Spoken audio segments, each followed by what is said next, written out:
ತಟ್ಟೆ ಒಳಗ ಕತ್ತಿ ಬಿದ್ದಿರ್ತೈತಿ. ನನಗದ ನೋಡ್ರಿ ಅನ್ನಕ್ರೆ ಅದಕ್ಕಿಂತ ಹೆಚ್ಚು ಬೇರೆದವ್ರ ತಟ್ಟೆ ಒಳಗ ನನ ಬಿದ್ದದ್ದ ನಾವು ಎತ್ತಿ ಹೇಳ್ತೀವಿ. ಇದು ಎಟ್ರ ಮಟ್ಟಿಗೆ ಸರಿ ಅದನ್ನ ಅವರೇ ತಿಳ್ಕೊಬೇಕು. ಅವರು ಜವಾಬ್ದಾರಿ ಸ್ಥಾನದಾಗಿದಾರಲ್ಲ. ಅವರೇನೋ ಒಂದು ಪಂಚಾಯತಿ ಮೆಂಬರ, ಅವರು ಮುಖ್ಯಮಂತ್ರಿ ಆದವ್ರು ಇದಾರು, ಸಾಕಷ್ಟು ಸಲ ವಿರೋಧ ಪಕ್ಷದ ನಾಯಕ ಆದವ್ರು ಇದಾರು. ಇದನ್ನ ಯಾಕೆ ಇಂಥವೆಲ್ಲ ಮಾಡಿ ಮೊನ್ನೆ ಅಸೆಂಬ್ಲಿ ಬೆಂಗಳೂರಲ್ಲಿ ಒಂದು ದಿನನೂ ಅಧಿವೇಶನ ನಡಲಿಕ್ಕೆ ಕೊಡಲಿಲ್ಲ.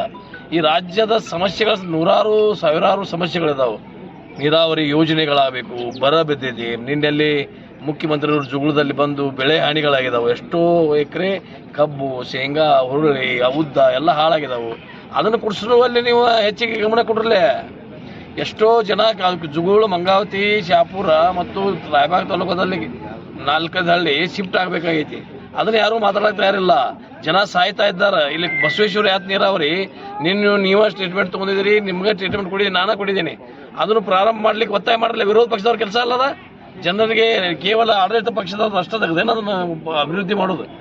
ಅವ್ರನ್ನೂ ನಮ್ಮ ತಪ್ಪುಗಳನ್ನು ಹಿಂಡಿ ಬಸವೇಶ್ವರ ಯಾತ್ ನೀರಾವರಿಗೆ ಒತ್ತು ಕೊಡಲಿಲ್ಲ. ಬಸವೇಶ್ವರ ಯಾತ್ ನೀರಾವರಿ ಒಳಗೆ ಅಸೆಂಬ್ಲಿಯಾಗಿ ಇಳಿಬೇಕಾಗಿತ್ತು.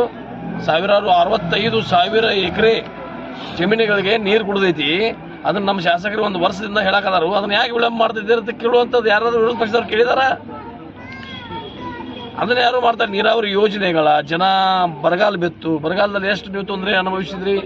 ನದಿ ಪಕ್ಕದಲ್ಲಿ ಇರುವಂಥ ಜಮೀನದವ್ರಿಗೆ 3 ತಿಂಗಳು ಲೈನ್ ತೆಗೆದು ಹೋದ್ರು.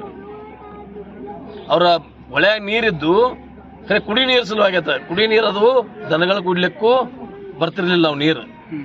ಆಮೇಲೆ ಅದನ್ನ ಫಿಲ್ಟರ್ ಮಾಡಿ ಕೊಡ್ತೀವಿ ನಾವು. ಮಲ್ಟಿ ವಿಲೇಜ್ ಎಲ್ಲಿದಾವಲ್ಲ ಅಲ್ಲಿ ಬಂದ್ ಮಾಡ್ರಿನ.